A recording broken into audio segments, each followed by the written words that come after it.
Colgate का gate खुल जाएगा और नेस्ले का पंछी उड़ जाएगा और पेंटीन की तो पेंट गीली कर देंगे और हिंदुस्तान लीवर का लीवर खराब कर देंगे। ये बयान मैंने नहीं दिया भाई साहब, ये बयान दिया था बाबा रामदेव ने 2016 में दिल्ली में, जब वो एफएमसीजी सेक्टर में एंट्री कर रहे थे। बोले हम स्वदेशी ब्रांड है, इन विदेशी कंपनियों को भगा के दम लेंगे। और जितना तेज तर्रार बयान था वैसी तेज तर्रार ग्रोथ भी हुई। एक बार बाबा जी का हल्ला मच गया, बड़ी बड़ी कंपनियां डर गई, कह रहे भाई साहब बाबा जी ले उड़ेंगे क्या हमको। ग्रोथ हुई, प्रोडक्ट हिट हुए, बाजार में नाम हुआ, लेकिन एक लेवल के बाद ग्रोथ रुक गई, ठिठक गई, एक बार तो नीचे भी गिरने लग गई साहब। कई आरोप लगे, कई कंट्रोवर्सियां हुई, लेकिन फिर बाद में एक आया टर्निंग पॉइंट और टर्निंग पॉइंट से वापस कंपनी घूम गई और आज पतंजलि ग्रुप का टोटल टर्नओवर है 45,000 करोड़ रुपए। और बाबा जी कह रहे हैं कि साहब इसको बनाएंगे 1 लाख करोड़ की कंपनी, वो भी मात्र 4 साल में। आज भी ये देश की तीसरी सबसे बड़ी एफएमसीजी कंपनी है। नंबर 1 पे एचयूएल, फिर अडानी विल्मर, तीसरे पे ये आती है साहब। आईटीसी छोड़ दिया पीछे, ब्रिटानिया छोड़ दिया, पार्ले छोड़ दिया, कोलगेट छोड़ दिया। चाहते क्या है बाबा जी? तो आपके मन में सवाल आ रहे हो कि राहुल जी ये इनके दिमाग में बिजनेस का आइडिया कैसे आया? इनका बिजनेस जब बढ़ा तो तेजी से कैसे बढ़ा? फिर क्या आरोप लगे, क्या कंट्रोवर्सी आई, फिर ये क्यों अटक गए, क्यों गिर गए, फिर टर्निंग पॉइंट क्या आया और अब ये 45,000 करोड़ कैसे पहुंचे और 1 लाख करोड़ कैसे जाएंगे? इनके तो डिस्ट्रीब्यूटर से पंगे थे, सुलट गए क्या? ये तो खुद ही ब्रांड एम्बेसडर थे, आगे भी रहेंगे क्या? क्या मार्केटिंग में बदलाव होगा, क्या स्ट्रेटजी में बदलाव होगा, कैसे बनेगी 1 लाख करोड़ की कंपनी? तो भैया टेंशन न खोलो, ये सारे जवाब देगा आपका भाई राहुल। इस वीडियो में मैं आपको बताऊंगा 8 चैलेंज जो पतंजलि ग्रुप फेस कर रहा है, जिसकी वजह से उसकी ग्रोथ अटकी हुई है और भविष्य को लेके संशय है, और 9 स्ट्रेटजीज जो पतंजलि ग्रुप फॉलो कर रहा है इन चैलेंज को दूर करने के लिए। तो वीडियो पूरा देखना, ये दोनों चीजें लास्ट में डाली है। तो जनता जनार्दन की जय बोल के करते हैं वीडियो की शुरुआत और बताते हैं पतंजलि ग्रुप कैसे बना, कैसे चढ़ा, कैसे गिरा और कैसे वापस उठा और अब आगे जाके क्या होगा। तो वीडियो को लाइक करके और चैनल को सब्सक्राइब करके आपके छोटे भाई को परमिशन दे दो ताकि अपन वीडियो की शुरुआत कर सके।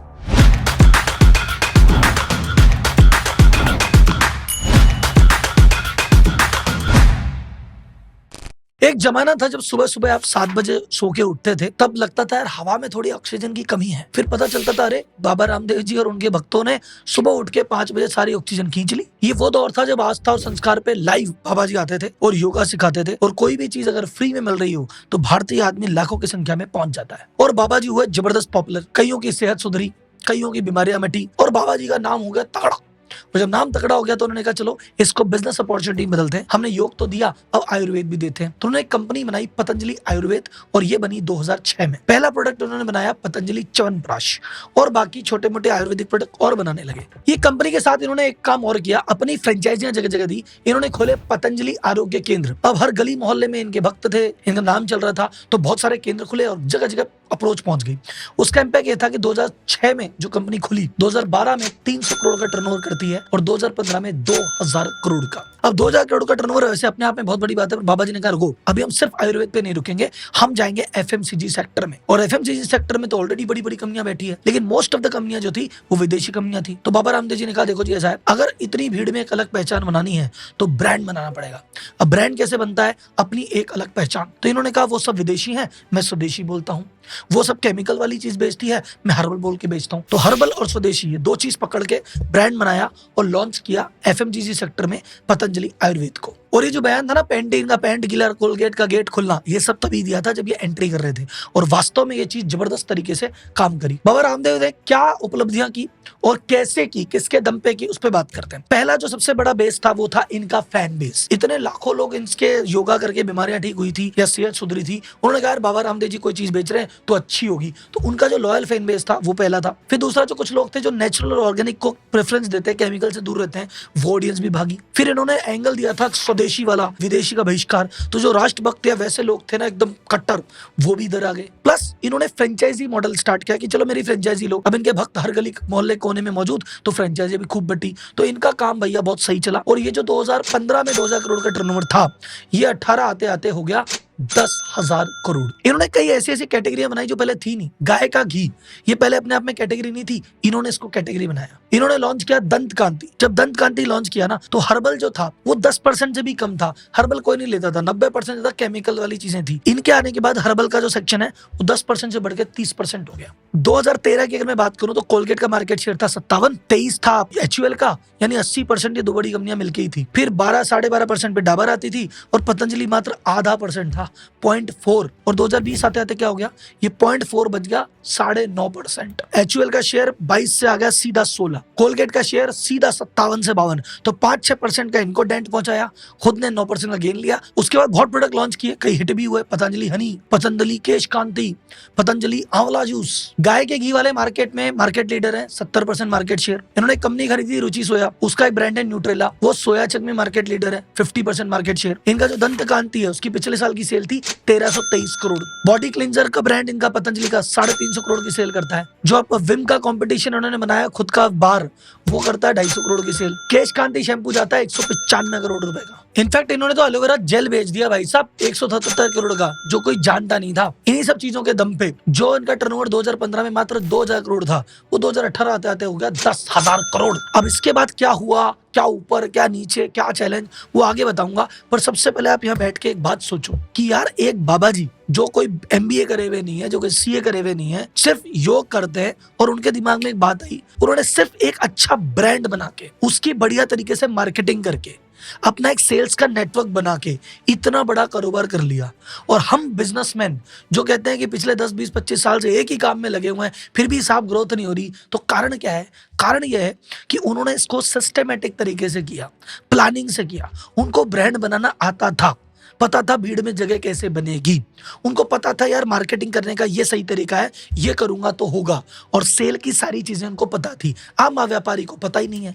लेकिन कोई बात नहीं साहब, आप तो हमारे चैनल के सब्सक्राइबर हो, हमारी वीडियो देखते हो, तो ये चीजें देने की जिम्मेदारी आपको, आपके भाई की। तो मैंने एक डिटेल में कोर्स बना रखा है ब्रांडिंग के ऊपर, कि ब्रांड कैसे बनता है, ब्रांड बनाने के क्या स्टेप है, ब्रांड होता क्या है, ब्रांड बनने के फायदे क्या है, प्लस मार्केटिंग कैसे करते हैं, उसकी 4 स्टेप क्या है, टारगेट ऑडियंस क्या होती है, और सेम चीज अपन सेल्स में दे रहे हैं। तो आपको तीनों में से किसी में दिक्कत है तो इनमें से कुछ भी खरीद सकते हो, और आप चाहें तो तीनों के तीनों को रजिस्टर कर लो, इसमें आपको डिस्काउंट भी दे देंगे।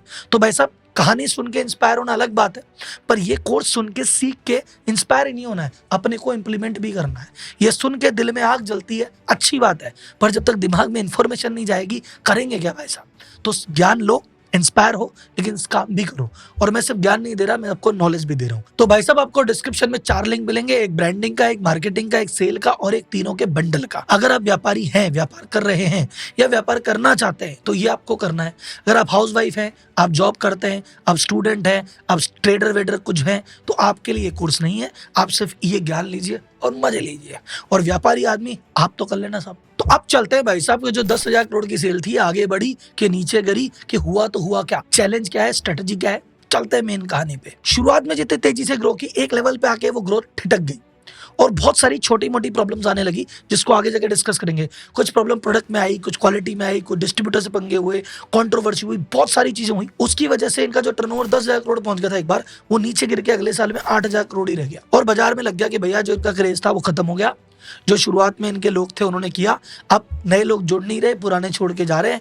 अब ये तो 10 से 8 पे, 8 से 6 पे, 6 से 5 पे, और उसके बाद टाटा बाय बाय। लेकिन फिर हुआ वहां पे एक टर्निंग पॉइंट। वो टर्निंग पॉइंट आया 2019 में। एक कंपनी थी रुचि सोया, जिसका ब्रांड आता है न्यूट्रेला, जिसका ब्रांड है सोया चंक बेचती है, महाकोश ऑयल है जिसका। ये कंपनी बैंकरप्सी में चली गई। पतंजलि ग्रुप ने कहा कि यार चलो हम इस कंपनी को खरीद लेते हैं। उन्होंने 2019 में कंपनी को खरीदा 4,350 करोड़ रुपए देके, और ये जो कंपनी थी इसका नाम बदल के कर दिया पतंजलि फूड्स। अब एक कंपनी खरीद के बाबा जी को क्या फायदा हुआ? 2 फायदे हुए। पहला फायदा, इस कंपनी का जो बना बनाया नेटवर्क था, जो उसने कई सालों में जाके बनाया था, बाबा जी को एक ही दिन में मिल गया। इस कंपनी के पास ऑलरेडी 100 सेल डिपो थे, 4700 डिस्ट्रीब्यूटर थे, 4.5 लाख छोटी मोटी दुकानों में इनका माल जाता था, 4,600 जो मॉडर्न रिटेल स्टोर है, जैसे डी मार्ट हो गया, रिलायंस हो गया, इनमें इनका माल ऑलरेडी जाता था। तो ये बना बनाया डिस्ट्रीब्यूशन चैनल एक बार में मिल गया। पहला फायदा तो ये हुआ। दूसरा फायदा हुआ, इनको पक्की पकाई सेल मिल गई। कैसे, वो भी बताता हूँ। 2019 में इन्होंने कंपनी खरीदी, उसका नाम बदल के किया पतंजलि फूड्स। फिर उसमें क्या किया इन्होंने, 2022 में पतंजलि आयुर्वेद में जो भी खाने पीने के सामान का पोर्टफोलियो था ना, जैसे घी, च्यवनप्राश, ये सारा खाने पीने का पोर्टफोलियो उठाया और इसी पतंजलि फूड में मिला दिया। फिर 2023 में इन्होंने क्या किया, जो बाकी हेयर एंड पर्सनल केयर का था ना, दंत कांति, केश कांति, ये सब उठाया, ये भी इसमें डाल दिया। इस कंपनी की जो सेल थी पिछले साल थी 32,000 करोड़, और 32,000 करोड़ में 23,000 करोड़ का जो सामान था वो रुचि सोया का ही था, जो कंपनी खरीदी थी। यानी 70% टर्नओवर उस कंपनी से आया था। तो आज की डेट में जब अपन कहते हैं कि यार पतंजलि ग्रुप तो तीसरी सबसे बड़ी एफएमसीजी कंपनी है, क्योंकि ये 32,000 करोड़ की सेल करता है। इसने तो आईटीसी, टाटा, पार्ले सबको छोड़ दिया। वो इसलिए छोड़ दिया क्योंकि इस 32 में 23 रुचि सोया है। ये ना होता, ये तो 9 ही रहता और फिर बाकी सबके नीचे रहता। तो रुचि सोया के एक्विजिशन से ये बन गई तीसरी सबसे बड़ी कंपनी। फिर बाकी सब कंपनियों के छोटे छोटे जो बिजनेस वो कंबाइन करें तो टोटल ग्रुप का टर्नओवर हो गया 45,000 करोड़ रुपए। अब बाबा जी कह रहे हैं कि साहब 45,000 करोड़ तो कम है, हम तो 1 लाख करोड़ पे जाएंगे, वो भी 4 साल में। लेकिन इस 1 लाख करोड़ के लक्ष्य में इनके सामने 8 चैलेंज है जिसका इनको सामना करना पड़ेगा, और इसके लिए इन्होंने 9 स्ट्रेटजियां ऑलरेडी बना ली। तो क्या है वो 8 चैलेंज और क्या है वो 9 स्ट्रेटजी, आओ बात करते हैं। पहला चैलेंज है टफ कंपटीशन। ये जिस फील्ड में उतरे हुए हैं ना, उस फील्ड में जितने भी प्लेयर्स इनसे लड़ने वाले हैं सब 40-50 साल पुराने हैं और सब एकदम गहरी जड़ें जमा के बैठे हैं। जैसे जब पहले टूथपेस्ट कैटेगरी में आए दंत कांति लेके, जबरदस्त प्रोडक्ट था, वहां दुनिया ने वाहवाही करी, क्या प्रोडक्ट है, और उस समय लग रहा था ये तो कोलगेट वोलगेट सबको पीछे करके 60-70% मार्केट शेयर ले जाएगा, बाकी सब लोग बंद कर देंगे। लेकिन जैसे ही आगे बढ़ा, हुआ क्या, 9.5 पे जाके अटक गया। क्यों? इन्होंने कहा कि मैं हर्बल चीज बना रहा हूँ। कोलगेट ने कहा हम भी हर्बल लॉन्च कर देते, उसमें क्या है। एचयूएल ने कहा हम भी हर्बल लॉन्च कर देते, उसमें क्या है। तो इन्हीं की चीज, इन्हीं का पत्ता उठा के इन्हीं पे चल दिया। फिर दूसरी चीज, इनका सबसे बड़ा कंपटीशन जो हर्बल में है वो है भाई साहब डाबर। इन्होंने कहा हर्बल, डाबर बोला हम तो करते हैं हर्बल का काम। इन्होंने कहा स्वदेशी, डाबर बोला हम भी तो स्वदेशी हैं। इनका 9 है, डाबर का 16% है। डाबर के 4 ब्रांड है, डाबर लाल, मिसवाक, बबूल, डाबर हर्बल। ये सब करके डाबर इनके सामने खड़ा हो गया, लो हम तो स्वदेशी, दो हर्बल। अब इसके आगे बाबा जी जा नहीं पा रहे। और डाबर तो भाई साहब इनका पुराना दुश्मन है, देखा जाए तो। ये डाबर की कैटेगरी में घुसते हैं। ये लेके आए पतंजलि च्यवनप्राश, वहां कौन खड़ा था, डाबर च्यवनप्राश, वो मार्केट लीडर है। ये लेके आए पतंजलि हनी, वहां कौन खड़ा था, डाबर हनी। बाबा जी ने कहा मैं मसाले बेचूंगा, डाबर ने खरीद लिया बादशाह मसाला, बुलाओ। बाबा जी ने कहा चलो बिस्किट बेचेंगे, तो इन्होंने अपना बिस्किट पोर्टफोलियो मजबूत किया, 1600 करोड़ का, 1000 करोड़ का तो इनका एक ब्रांड है दूध शक्ति करके, वही बिकता है। इनके सामने कौन खड़ा है, पार्ले ग्रुप, ब्रिटानिया ग्रुप। ये कितने सालों से बिस्किट बेच रहे हैं, ये इनको आगे नहीं बढ़ने देते। तो टेक्निकली बात क्या है कि बाबा जी का जितना फैन बेस है, जो कि बाबा रामदेव के, पतंजलि के फैन है, वो 100, 200, 500, 1000 करोड़ तक तो इनको पहुंचा देते हैं। उसके आगे जाने में ना बहुत जोर आता है। सेकेंड चैलेंज बाबा जी के सामने है कि लिमिटेड कस्टमर बेस है। इनका जो कस्टमर बेस है नॉर्थ इंडिया बेल्ट में और थोड़ा वेस्टर्न तरफ है, ईस्ट में ज्यादा नहीं है और साउथ मार्केट में बहुत ज्यादा लोग नहीं है। तो टेक्निकली हिंदी भाषी ज्यादा लोग जुड़े हुए हैं, आसपास की लैंग्वेज के लोगों में इतना कनेक्शन है नहीं। तो इससे क्या होता है, एक सर्टेन लेवल तक सेल पहुंच जाती है, उसके आगे पहुंच ही नहीं पाती। थर्ड इनका प्रॉब्लम है, प्रोडक्ट बहुत लॉन्च किए, कैटेगरी बहुत लॉन्च की, पर कुछ ही प्रोडक्ट हिट हो पाए, सारे प्रोडक्ट हिट नहीं हो पाए। चौथा, जो इनकी स्ट्रेंथ थी वही वीकनेस बन गई। इनकी स्ट्रेंथ थी कि भाई साहब आयुर्वेदिक इमेज, स्वदेशी इमेज। तो आयुर्वेदिक स्वदेशी इमेज के चक्कर में जितने लोग जुड़ने थे जुड़ गए, पर वहां पे पीक आ गया। अब जो व्यक्ति है जो मान लो आयुर्वेदिक से तक कनेक्ट नहीं करते या स्वदेशी से तक कनेक्ट नहीं करते, जो आज का यूथ है, जो आज का जेनजी है, जो मॉडर्न चीजें चाहता है, जो इनको पुराना मानता है, वो जुड़ ही नहीं पा रहा। तो एक सर्टेन टाइप का आदमी जुड़ता है, सर्टेन टाइप का जुड़ ही नहीं पाता, तो उससे इनको इंपैक्ट आ रहा है। पांचवा चैलेंज है प्रॉफिटेबिलिटी इशू। जब इनकी सेल 10,000 करोड़ पहुंची थी, प्रॉफिट आया था 750 करोड़ रुपए का। उसके बाद वो प्रॉफिट कभी देखने को नहीं मिला। प्रॉफिटेबल तो है पर वो प्रॉफिट बढ़ नहीं रहा साहब। जहां एफएमसीजी कंपनी में 13-14% का मार्जिन रहता है, इनका पिछले साल का मार्जिन था 2.5%। छठा चैलेंज जिससे ये परेशान हुए, इनकी डिस्ट्रीब्यूटर से थोड़े पंगे हो गए साहब। इन्होंने अपना माल कैसे बेचा, पतंजलि आरोग्य सेंटर के द्वारा, खुद की फ्रेंचाइजी द्वारा, वहां तो इनका सही बिका, पर जो बाकी दुकानदार थे वहां माल बेचने जब गए तो जो डिस्ट्रीब्यूटर है उनका तो बहुत पुराना रिलेशन है एचयूएल से, पार्ले से, इनसे लड़ाई करके वो कहां जाएंगे। फिर वो जो इंसेंटिव दे रहे थे, वो जो बेनिफिट दे रहे थे, बाबा जी ने मना कर दिया, जी हम नहीं देंगे, हम विदेश यात्राओं पे नहीं भेजेंगे, हम स्कीम नहीं देंगे, हम ये नहीं करेंगे, वो नहीं करेंगे। तो डिस्ट्रीब्यूटर नाराज हो गए।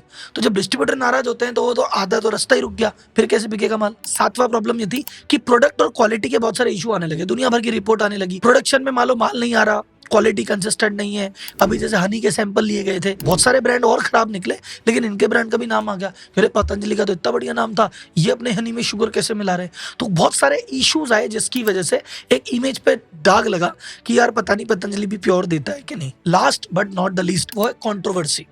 अब बाबा रामदेव जी भाई साहब अपने बयान रख देते हैं, तो जो इनके बयान से सहमत है वो इनके वैसे ही भक्त हैं, पर जो इनसे बयान से सहमत नहीं होते वो इनसे तो दूर होते हैं, वो पतंजलि से भी दूर हो जाते हैं। तो कंट्रोवर्सी का इंपैक्ट इनके प्रोडक्ट की सेल पे दिख जाता है। प्लस अभी भी इन्होंने कुछ दावे ऐसे किए थे कि भाई साहब इससे कोरोना की दवाई है या बीपी शुगर मिट जाएगा, या कई ऐसे दावे किए जिसपे कोर्ट ने भी कहा कि अरे गलत दावे हैं, इन्होंने माफी भी मांगी।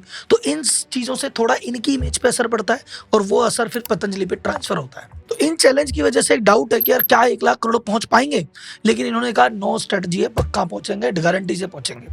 पहली स्ट्रेटजी इन्होंने कहा प्रोफेशनल मैनेजमेंट। इन्होंने कहा देखो भाई साहब, आज तक हमने हमारी समझदारी से और ठीक ठाक लोगों की समझ से जो किया वो किया, लेकिन अब हमें एक प्रोफेशनल मैनेजमेंट चाहिए जो डिस्ट्रीब्यूटर को जानता हो, जो मार्केटिंग को जानता हो, जो पूरी चीज़ों को लंबे स्तर पे फैला दे। 2-5-10 हज़ार करोड़ तक तुम ले गए, पर 1 लाख करोड़ तक ले जाने के लिए हमें एक बढ़िया बंदा चाहिए। तो इन्होंने प्रोफेशनल मैनेजमेंट रखा। वो इनकी पहली स्ट्रेटजी है कि जो इंडस्ट्री के धुरंधर आदमी है इसको ले जाएंगे प्रॉब्लम से निकाल के। तो इसका मतलब बाबा जी को समझ में आ गया कि व्यापारी बन के काम नहीं चलेगा, सीईओ बनना पड़ेगा। ये क्लास में हर संडे 10 से 2 लेता हूं और बहुत सारे व्यापारी सीईओ की तरफ बढ़े हैं।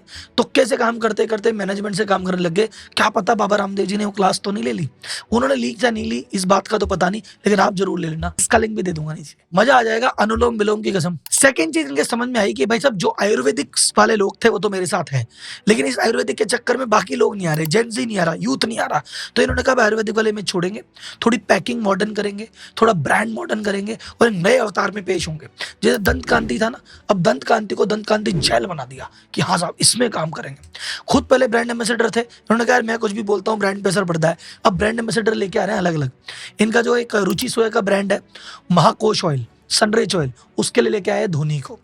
ये केश कांति के लिए लेके आए आपके तमन्ना भाटिया को और आपके टाइगर श्रॉफ को। अब इन्होंने कहा यार मेरे चेहरे पे बहुत हो गया, दूसरे चेहरे पे गेम खेला जाएगा, अब जेंजी को थोड़ा लुभाया जाएगा। तीसरी स्ट्रेटजी इन्होंने की प्रीमियमाइजेशन, यानी ये कह रहे हैं भाई साहब बेसिक प्रोडक्ट बेचेंगे बेसिक मार्जिन मिलेगा, प्रीमियम प्रोडक्ट बेचेंगे मोटा मार्जिन मिलेगा। तो अभी क्या प्रीमियम प्रोडक्ट की तरफ जा रहे हैं। जैसे एग्जांपल आपको बताया दंत कांति जेल, तो वैसे ही कई प्रोडक्ट का प्रीमियम वर्जन लॉन्च करेंगे और कुछ सुपर प्रीमियम प्रोडक्ट लॉन्च करेंगे जिससे मार्जिन सुधरे। चौथी स्ट्रेटजी है जो रुचि सोया को खरीदा है उसका एक ब्रांड है न्यूट्रेला, बड़ा पावरफुल ब्रांड है, तो उसको काम में लेंगे। अब उस ब्रांड में क्योंकि कई लोग ऐसे हैं जो पतंजलि नाम सुन के बोले यार ये वाला नहीं लेंगे, तो उनके लिए न्यूट्रेला ब्रांड लॉन्च कर रहे हैं कि तुम ये वाले ब्रांड का नहीं लोगे, इसका ले लेना, उसमें क्या है पैसा तो मेरी जेब में ही आएगा। जैसे हिंदुस्तान यूनिलीवर करता है ना कि तुम डव ले हो या पियर्स, तुम्हें डव पसंद है तो डव लो, नहीं पसंद है तो पियर्स लो, पैसा तो मेरी जेब में जाएगा, दोनों ही मेरे हैं। तो अब ये काम ये करने लग गए। पतंजलि के कई प्रोडक्ट ऐसे हैं जो न्यूट्रेला ब्रांड में भी आएंगे। पांचवा गलती सुधार रहे हैं अपनी कि भाई मेरी फ्रेंचाइजी अपनी जगह, मेरे आरोग्य केंद्र अपनी जगह, पर डिस्ट्रीब्यूटर से पंगे नहीं। डिस्ट्रीब्यूटर से बैठ रहे हैं, बात कर रहे हैं, कहते हैं भैया कोई बात नहीं, प्रीमियम भी देंगे, तुम्हें स्कीम भी देंगे, ऑफर भी देंगे, डिस्काउंट भी देंगे, तुम्हें विदेश यात्रा भी करवाएंगे, तुम नाराज मत हो यार, हमारा प्रोडक्ट भी रखो यार, हमारे प्रोडक्ट से कहेंगे नाराजगी। तो धीरे धीरे उनको भी मनाने का प्रयास चल रहा है, वो मान गए तो डिस्ट्रीब्यूशन बढ़ जाएगा, सेल बढ़ जाएगी। छठी स्ट्रेटजी ये कह रहे हैं कि चलो इंडिया में जो करना है वो तो करेंगे, लेकिन अब एक्सपोर्ट भी करेंगे। एक्सपोर्ट करते ही नया मार्केट खुलता है, मजा आ जाता है। अब बाबा जी का टर्नओवर जो 8-10 हज़ार करोड़ पे झूल रहा था ना, 30 से 35 हज़ार करोड़ कैसे पहुंचा, रुचि सोया ने पहुंचा दिया, क्योंकि एक्विजिशन क्या है ना, बनी बनाई कंपनी खरीद ली। अब ये कह रहे हैं कि सब 1 लाख करोड़ बचाने के लिए हो सकता है मैं और कंपनियां खरीदूं। तो अभी आप न्यूज सुनने वाले हैं कि पतंजलि ग्रुप ने फलानी कंपनी खरीदी, ढीम की कंपनी खरीदी, उनके टर्नओवर जुड़ेंगे, शायद 1 लाख करोड़ पहुंच जाए। एक स्ट्रेटजी और अपना रहे हैं, ये कह रहे हैं डाइवर्सिफिकेशन पे जाऊंगा मैं, तो कि भाई साहब ठीक है मैंने पहले आयुर्वेदिक प्रोडक्ट बेचे, अब एफएमसीजी बेचे, अब मैं एजुकेशन सेक्टर में भी जाऊंगा, अब मैं हेल्थ सेक्टर में भी जाऊंगा। और आपको बाबा रामदेव जी के आगे जाके स्कूल, गुरुकुल, हॉस्पिटल कुछ भी दिख सकते हैं, और इसका भी कंट्रीब्यूशन रहेगा 1 लाख करोड़ में। डिस्ट्रीब्यूशन पे और काम कर रहे हैं, जैसे उन्होंने डिस्ट्रीब्यूटर को रिझाया, अपनी फ्रेंचाइजी बढ़ाई, अब इन्होंने प्रीमियम प्रोडक्ट बेचने के लिए 400 पतंजलि मार्ट और खोल दिए, और प्लानिंग कर रहे हैं कि इसको भी खोलूंगा ताकि डिस्ट्रीब्यूशन पहुंचे और महंगे प्रोडक्ट, हाई मार्जिन के प्रोडक्ट बिके। And last but not the least, इन्होंने कंट्रोवर्सी के मामले में जबरदस्त बयान दिया, इसीलिए बाबा रामदेव जी पसंद है कि ये सीधी लड़ाई करते हैं साहब। इन्होंने कहा यार मैंने जो माफिया फी मांगी ना कोर्ट से, वो तो मांगनी पड़ती है साहब, लेकिन जिस आरोप में मुझे बुक किया तो धारा ही पुरानी है, ये तो अंग्रेजों के बनाए हुए कानून है, ये तो कानून में बदलाव की जरूरत है। बे कानून के चक्कर में मुझे पकड़ा, लेकिन कानून ही गलत है। मेरे पीछे तो corporate mafia, drug mafia, MNC mafia, ये सब माफिया पड़े हुए हैं। ये चाहते ही नहीं है कि कोई धार्मिक व्यक्ति या योगे वाला व्यक्ति या स्वदेशी व्यक्ति इतना बड़ा साम्राज्य बनाए। तो भाई साहब मैं तो कुछ भी गलत नहीं कर रहा, मेरा प्रोडक्ट सही है, मेरी क्वालिटी सही है, मेरी सब चीजें सही है, ये तो मेरे को बदनाम करने की साजिश है। आपको क्या लगता है कि ये वास्तव में सही काम है, लोग साजिश कर रहे हैं, या इनकी क्लेम में थोड़ी बहुत गड़बड़ है? मुझे कमेंट बॉक्स में जरूर बता देना। और ये मैंने आपको पूरी कहानी सुनाई, कहाँ से चालू हुए, कैसे ऊपर गए, कैसे नीचे गए, कैसे वापस ऊपर आए, क्या चैलेंज है और क्या स्ट्रेटजी अपनाएंगे। अगर आपको कुछ सीखने को मिला तो मुझे कमेंट बॉक्स में जरूर बताना। अगले किस टॉपिक पे वीडियो बनाना है वो भी मुझे बताना। मुझे सर आपके लाइक चाहिए और मुझे आपका कमेंट चाहिए। जाते जाते 5 लिंक दिए, ब्रांडिंग का, मार्केटिंग का, सेल का, बंडल का और V2C का, जिसको जो पसंद आए ले लेना। जिंदगी भर याद करोगे आपके भाई को। और अगर किसी ने अभी तक मेरा कोई भी कोर्स किया है तो एक बार कमेंट में बता देना कैसा कोर्स है, ताकि बाकी को पता पड़े। धन्यवाद, जय हिंद।